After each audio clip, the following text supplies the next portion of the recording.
The entire restaurant held its breath. Don Salvatore, the most feared mafia boss in New York, had just humiliated the shy waitress, Sienna, for a mistake she didn't make. He thought she was weak. He thought she was a nobody. He was wrong. Instead of apologizing, Sienna looked the Don in the eye and corrected him, not in English, but in a rare, ancient Sicilian dialect that hasn't been spoken in the underworld for 50 years. The room went ice cold. The Don's hand froze halfway to his gun. In that moment, he realized this wasn't just a waitress. She was a ghost from a past he tried to bury, and she was the only one who could save his life. The kitchen of L'Orologio, Manhattan's most pretentiously expensive Italian restaurant, smelled of white truffles, seared wagyu, and pure, unadulterated panic. Move, move, move! If that silverware isn't polished to a mirror finish, I will personally see to it that you never work in this city again. No. Gerard, the floor manager, was a man on the verge of a cardiac event.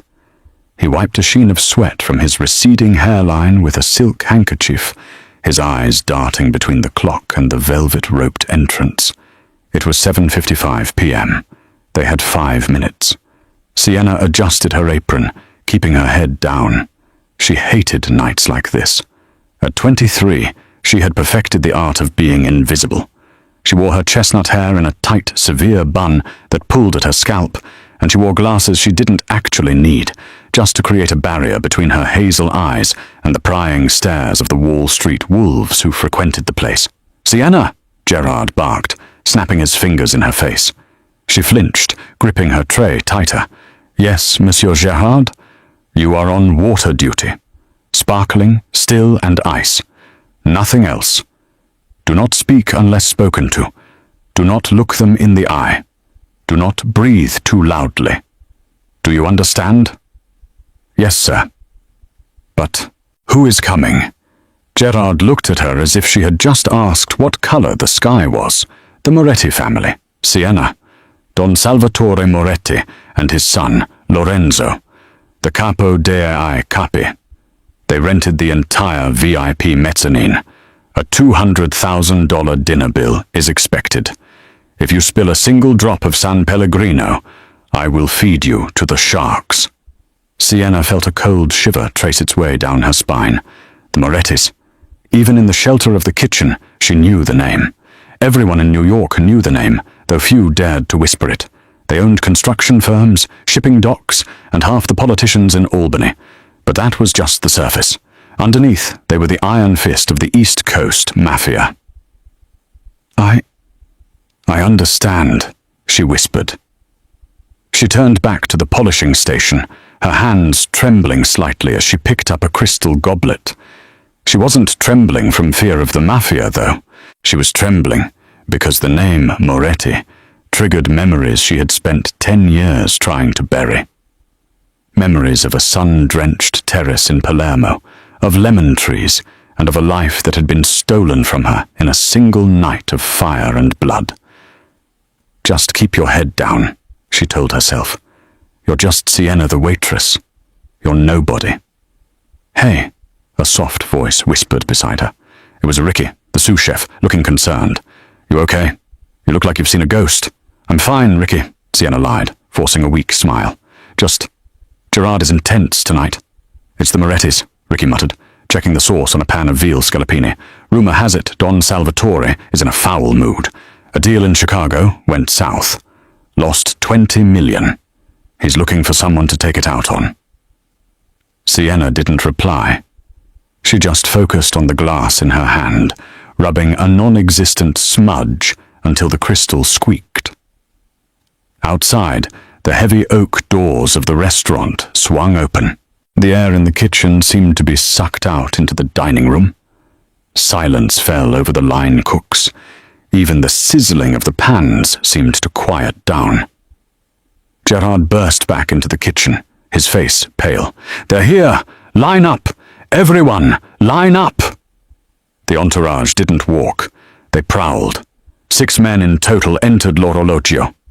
4 of them were clearly bodyguards. hulking walls of muscle squeezed into suits that cost more than Sienna's yearly rent.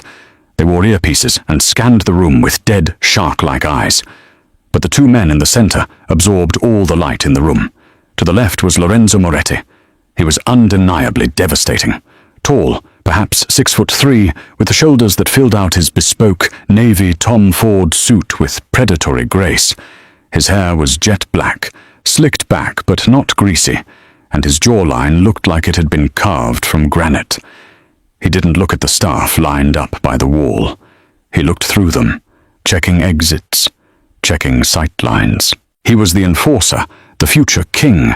A Glock 19 was likely tucked beneath that tailored jacket, resting against his ribs.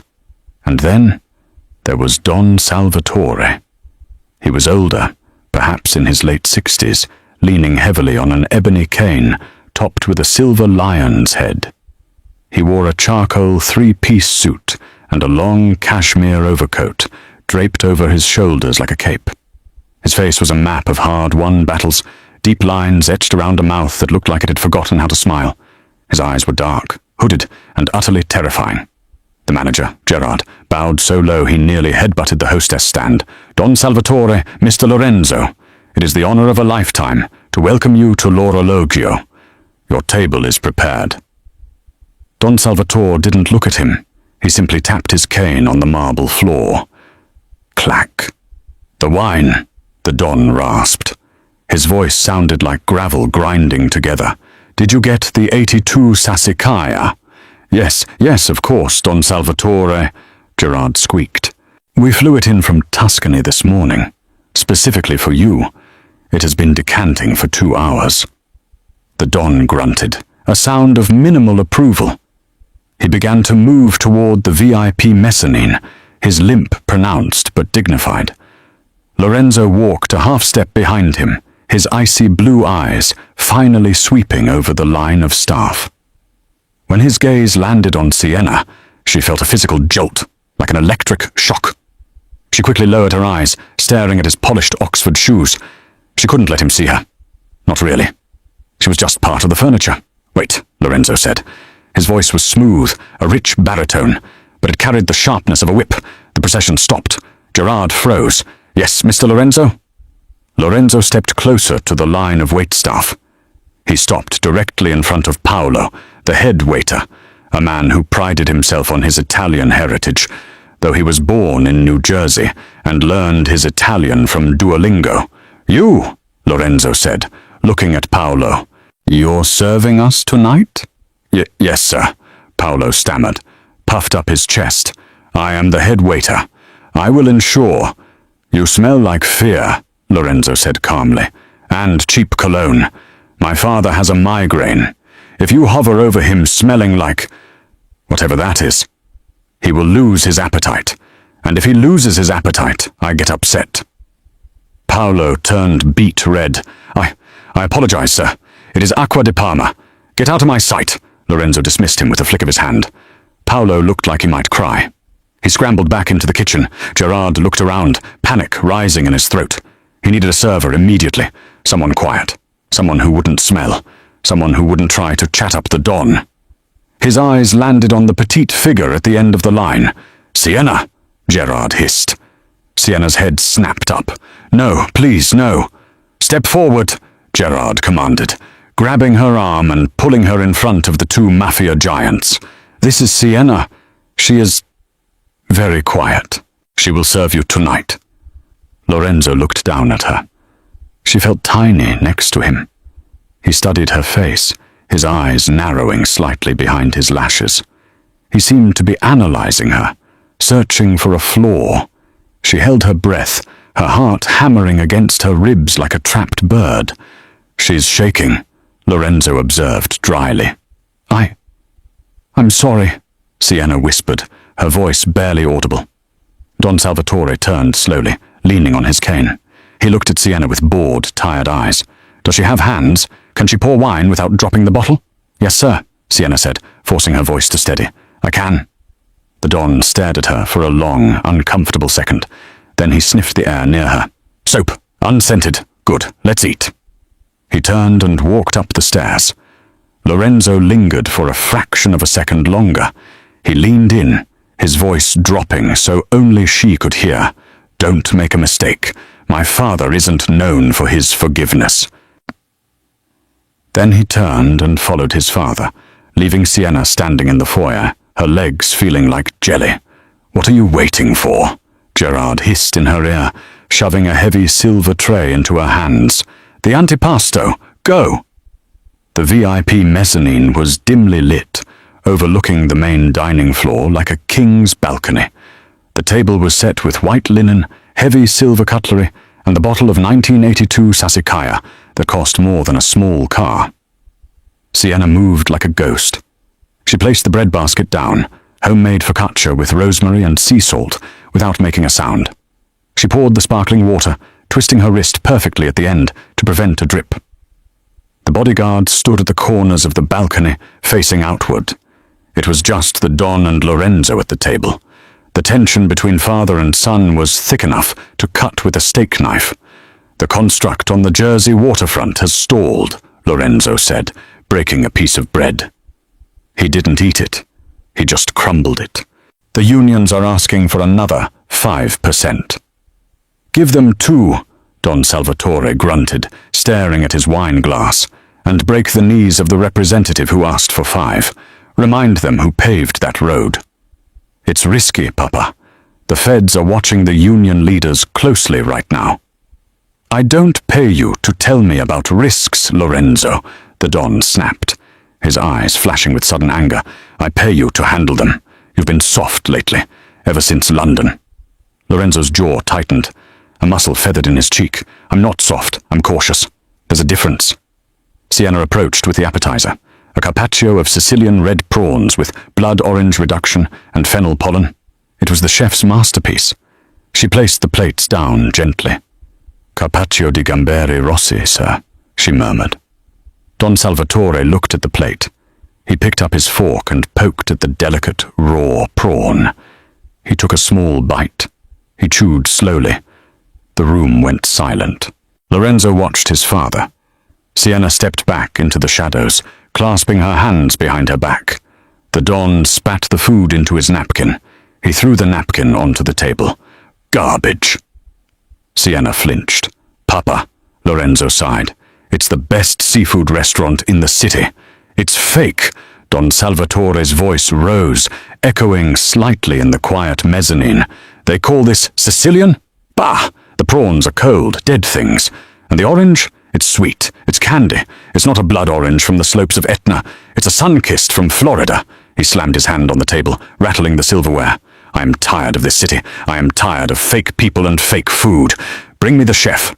"Papa, please," Lorenzo said, his voice low and warning. "Don't cause a scene tonight." "I will cause a scene if I want to." The Don turned his fury toward Sienna. "You, girl!" Sienna stepped forward, her heart in her throat. "Yes, Don Salvatore? Take this away. It insults me. Tell the chef he doesn't know the difference between a blood orange and a tangerine. Go." Sienna reached for the plate, but she hesitated. She looked at the dish. She looked at the glistening reduction of the sauce. She knew that smell. She knew that color. It wasn't Florida orange. It wasn't fake. It was Tarocco, the queen of oranges, grown only in the volcanic soil of Catania during the winter. It was rare, expensive, and perfect. The chef hadn't made a mistake. The Don was wrong. But telling a Mafia Don he was wrong was a suicide mission. "I said take it," Don Salvatore barked. Sienna took a breath. A strange calm washed over her. It was the calm of someone who had nothing left to lose. She couldn't let the chef be fired, or worse, hurt for serving perfection. And more than that, her heritage, her blood, was offended by his ignorance disguised as arrogance. "With respect, signore," Sienna said. Her voice was quiet but steady. Lorenzo looked up, surprised she was speaking. "The prawns are from Mazzara del Vallo," Sienna said, "and the orange, it is not sweet because it is candy. It is sweet because it is a Moro, harvested in late January. The soil on the eastern slope of Etna gives it that specific Amaro. That bitterness at the end. The silence that followed was absolute. Don Salvatore slowly turned his head to look at her. His eyes were wide, not with anger, but with shock. She wasn't speaking English anymore. She had switched. Without realizing it, Sienna had slipped into the dialect. Not the standard Italian taught in schools. She was speaking Siciliano, specifically the dialect of the inland mountains near Corleone. A thick, guttural, ancient language that cut off the ends of words and rolled the R's deep in the throat. "What did you say?" the Don whispered, his voice trembling. Sienna realized what she had done. Her hand flew to her mouth.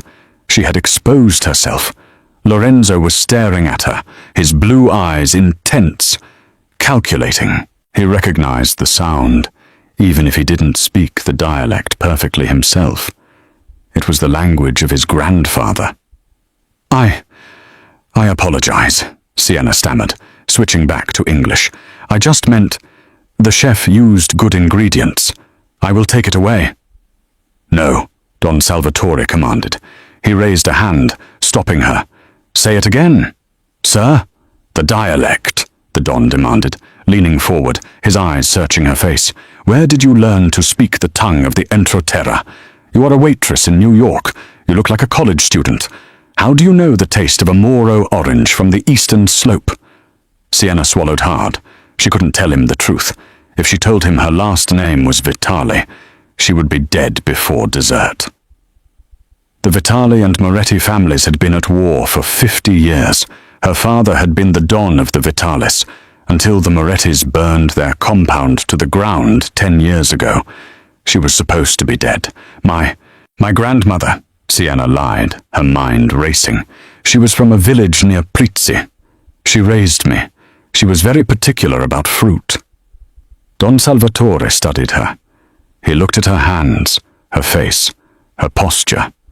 "Prizzi," he muttered. "Bad blood in Prizzi." He picked up his fork again. He took another bite of the prawn, dragging it through the sauce. He closed his eyes. "You are right," he said softly. "It is a Moro. I have lost my taste with age." He opened his eyes and looked at Lorenzo. "This girl, she has the old tongue. You hear that, Lorenzo? She speaks better than you." Lorenzo didn't smile. He was watching Sienna with a new, dangerous interest. He wasn't looking at her like a waitress anymore. He was looking at her like a puzzle he needed to solve. "What is your name?" Lorenzo asked. "Sienna, sir." "Sienna," Lorenzo repeated, testing the name on his tongue. "You should be careful, Sienna. People who know too much about the Entroterra, they tend to have short lives in this city." "I know nothing, sir," Sienna whispered. "Just about oranges." "We'll see," Lorenzo said. He reached into his jacket pocket and pulled out a gold money clip. He peeled off 5 $100 bills and placed them on the table.